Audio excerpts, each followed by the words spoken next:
it's a lot of breaking law and order news today. We've been covering the Daniel Penny acquittal most of this hour, but also in the shooting of United Healthcare CEO Brian Thompson. That was about a week ago now, and the shooter had not been apprehended yet. But we have breaking news this morning. A man, we don't have the name yet, but a man in Altoona, Pennsylvania, has been questioned and detained by police.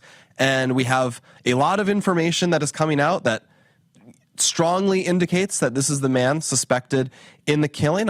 We have some breaking video analysis, I think, from TV news, and we also have some breaking reporting from the New York Times, and I'll read through those details after the RAB segment ends.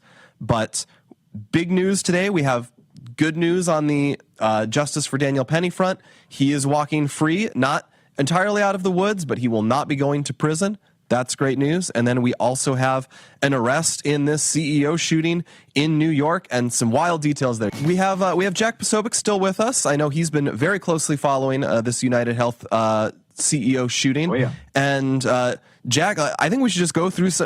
Do you see this New York Times set of details that they've been putting out about this? That they've found. Apparently, they found a manifesto on the person of this guy. They caught him at an Altoona McDonald's. Someone saw him, thought, yeah, that looks like the guy. The first thing we have to say is, before we get to the manifesto, before we get to the fact that it looks like he may have still had the weapon on him, the suppressed, some kind of modified firearm, but the fact that he was caught at a McDonald's because he couldn't resist, folks. I guess he just couldn't resist. He's on the lam. He's got everyone in the country looking for him, and he couldn't resist those fries. He saw that Donald Trump video going around and said, man, those fries just look a little too good when Trump makes them. Maybe I can get a little of that. So he gets caught in Altoona. So that's on the way to Pittsburgh, across the Midwest, northern tier of Pennsylvania, across from New York City. We knew that he was riding buses beforehand, so that could have been it sounds like that's what he was doing. But rather than being, rather than having been necessarily caught by tracking the buses, it does look as though he was caught because a McDonald's employee at the restaurant observed him, recognized him from the images that we've all seen, and decided to do the right thing. So again, very similar to the Daniel Penny situation in a certain sense, because once again here you have a good Samaritan deciding to do the right thing and step up instead of just let something go by.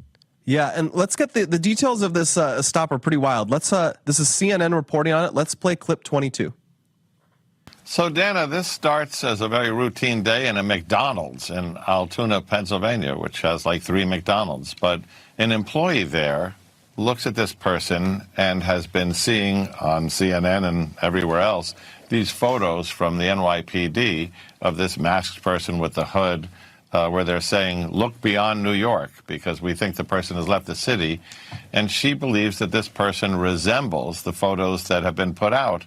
She calls 911, gets the Altoona PD. They respond to the McDonald's. They engage this individual. And as they get him to identify himself and look through things, they find a gun, they find a silencer, they find multiple false IDs.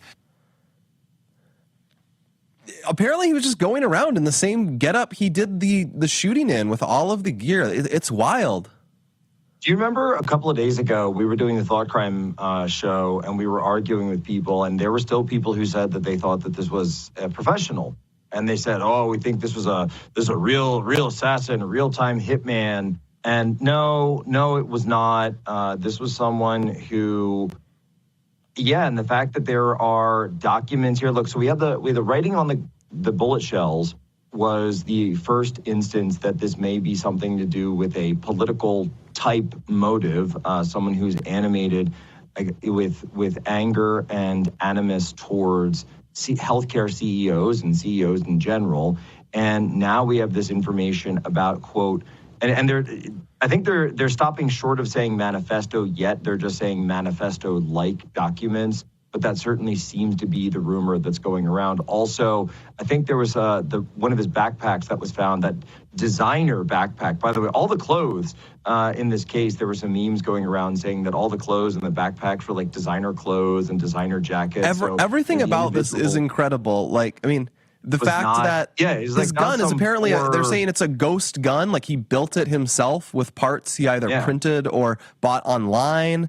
And the way, like designer clothes, he has multiple false IDs, manifesto-like document. Like, what does it have to be? Like at least 12 pages, double spaced? Filled with Monopoly money.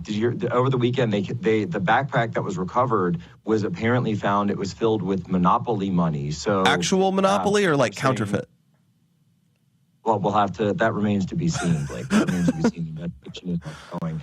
But no, they were. So some people were speculating that perhaps this was in regards to one of the criticisms of this health insurer was that they have an illegal monopoly on the market, and so perhaps this was again intended as a message to the case or just regarding money in general. But it does seem to be shaping up that way. I'm just saying it does seem to be shaping up that way. We don't know for sure.